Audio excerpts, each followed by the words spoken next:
Last Sunday, we got into Luke chapter 12, where there's a whole lot of people that have gathered around, but he first starts to talk to his disciples, and he's having this serious conversation with his disciples, warning them about the hypocrisy of the Pharisees and telling them, his disciples, not to be pressured by fear of the Pharisees, that they need to fear God, they need to confess their faith in Jesus. And so Jesus is having this important conversation with his disciples while, yes, all these people are kind of standing around and I'm sure some hearing. Well, then all of the sudden in verse 13, what we see today is in verse 13, one from the crowd just, I guess, decided to interrupt and says to Jesus, "Teacher, tell my brother to divide the inheritance with me."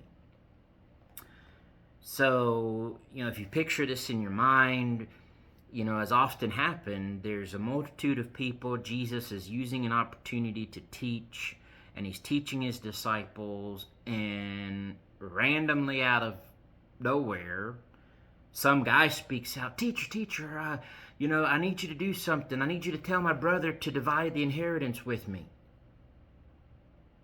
Okay, where did that come from?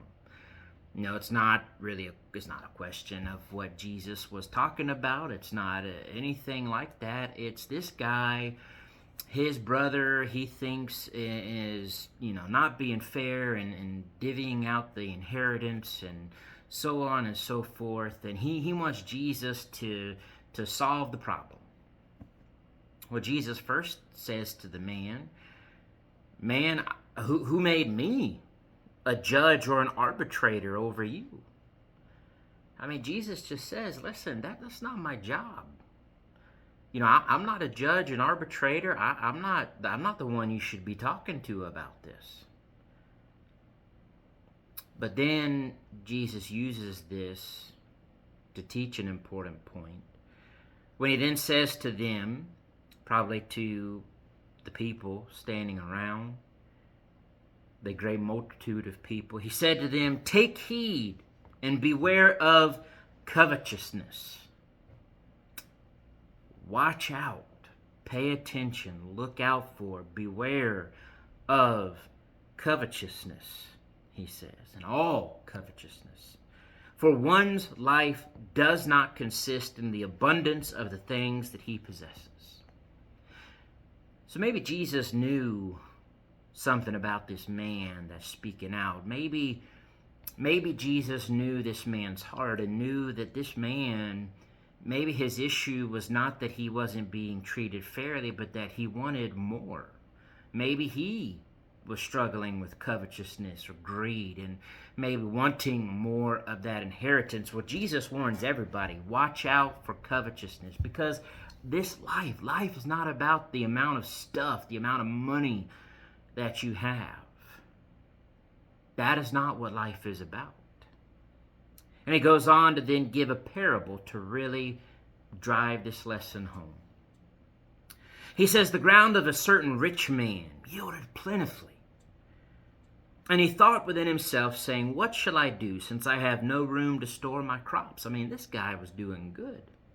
This guy, his land yielded so much crop that, the current barns couldn't really hold it all. So he's thinking, well, what am I going to do? Well, he decides, I'll do this, verse 18. "I will pull down my barns and build greater, and there I will store all my crops and my goods." So sure, there's a solution. Just build bigger barns, then you can store more in it.